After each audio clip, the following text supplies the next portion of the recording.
add these to your wish list. 33 Immortals is the next game by Thunder Lotus, developers of the incredibly sweet and depressing Spiritfarer. It's a 33-player co-op game that aims to streamline the MMO raid experience without having to coordinate your whole life schedule around it. It's got this Hades-style combat, and it looks as if there are plenty of cooperative abilities to help support each other.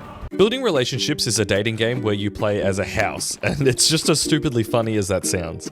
I played the demo during Steam Next Fest, and the writing was hilarious. There's a few movement abilities to unlock to help you gather collectibles, and there's also fishing, although, and I quote, "We replaced all the fish with cars because it just made more sense." Mewgenics is the next game from Edmund McMillan, creator of Super Meat Boy and The Binding of Isaac. It looks like a roguelike turn-based tactics Into the Breach kind of game where you genetically engineer a team of cats. Ed's one of those developers that's earned the "I'll buy anything they make" badge from me. All his games have this unique style that's really gross and crude. Mouse PI for Hire is Cuphead meets Doom. It's got that classic old school cartoon look, though this one's in black and white, which perfectly fits the whole detective noir theme. The animations for the guns are spot on with this wobbly effect, and it looks like there'll be plenty of chances to interact with the environment. Slay the Spire 2 probably doesn't need any introduction. It's only the sequel to one of the best roguelike deck builders ever made. If this is just the first, but with more stuff, I'll be happy. And it looks like we're getting at least one new character called the Necrobinder. Kingmakers is what would happen if a modern soldier time traveled back to the medieval ages and took part in huge battles. This is essentially Mountain Blade and gun. It looks like it'll be a lot of fun mowing down knights and blowing up castles. I'm just a bit worried that A, you'll be too overpowered, and B, it'll run like arse with the amount of shit going on.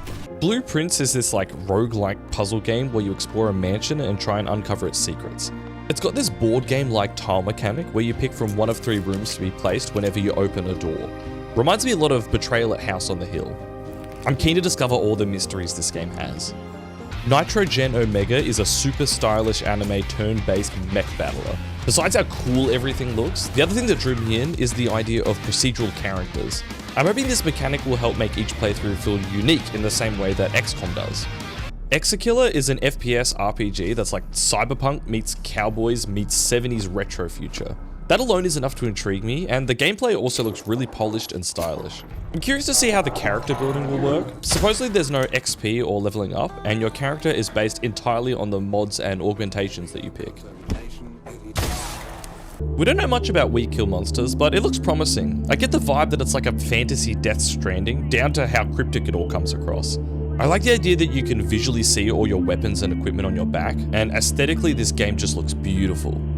Electrokinetic is a roguelike 3D platformer where you build your own moveset. It looks like you'll be able to change how your different movement abilities work, like running, jumping, and dashing to let you move around how you want. The levels all seem randomly generated too, which is kind of unique for this genre. I feel like in other 3D platformers like this, sometimes all you want to do is just jump around, and this game is built specifically for that. Planeten Verteidigungskanone Cannon and Kommandon, or PVKK I guess we'll call it, has you operating and maintaining a giant cannon to defend the planet from invaders. You've also got this cozy little bunker that's a nice contrast to blowing shit up. I'm hoping this will land somewhere between Papers, Please and Not for Broadcast. Screenbound is a cool 2D, 3D hybrid platformer. You walk around in first person in a 3D world, but you also have this Game Boy that's a 2D representation of that world, and you've got to pay attention to both to get the full picture. What also really intrigues me is there will apparently be a level editor that you design in 2D, and it will auto-generate the 3D environment.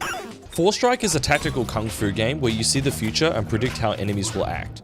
This lets you practice and perfect how to beat them all without getting hit before you attempt it for real. I don't know how this is going to work in the final game, but it's an interesting premise nonetheless. The big catch is a throwback to old PS2 platformers with really smooth movement. The main mechanic revolves around using a fishing rod to swing like a grappling hook, pull things, and of course, catch fish. I also appreciate that it's got a bunch of retro-style filters for max nostalgia. Tears of Metal is a Scottish hack-and-slash roguelike with this cool comic-y art style. The combat looks real meaty and violent, and it looks like your allies get visual changes when they're upgraded. This is shaping up to be Dynasty Warriors meets Braveheart. Not to be confused with Lord of Metal, which is a metal concert management sim from the bass player of Sabaton. Set up your merch booths, resolve problems, and play out the concert with this Guitar Hero-like minigame. It also sounds like Sabaton have written a bunch of new songs for the game's soundtrack.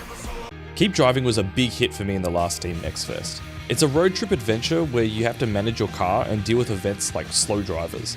It's also got a banging indie rock soundtrack for you to vibe to.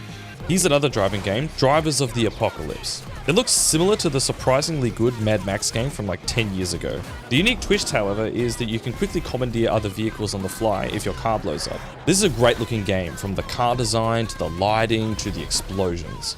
Solarpunk is a cozy farming game with a focus on green energy. You'll be able to build a farm and run it with wind, solar, and hydropower, as well as fly this airship to other floating islands. I don't know what the end goal of the game will be, maybe something to do with exploring the islands. Spilled is another cute little eco game about cleaning up oil spills from a boat, and its developer Lenti is actually making the game while living on a boat. It's Boatception! I played the demo and it's super relaxing in the same way Power Wash Simulator is, but with a nice environmental angle. Outbound is a cozy crafting game where you build a mobile base out of a camper van.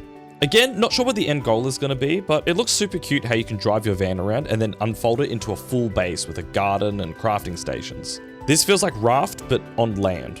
And that's all of them. Let me know which games you're most excited for, and as always, please subscribe if you like this video.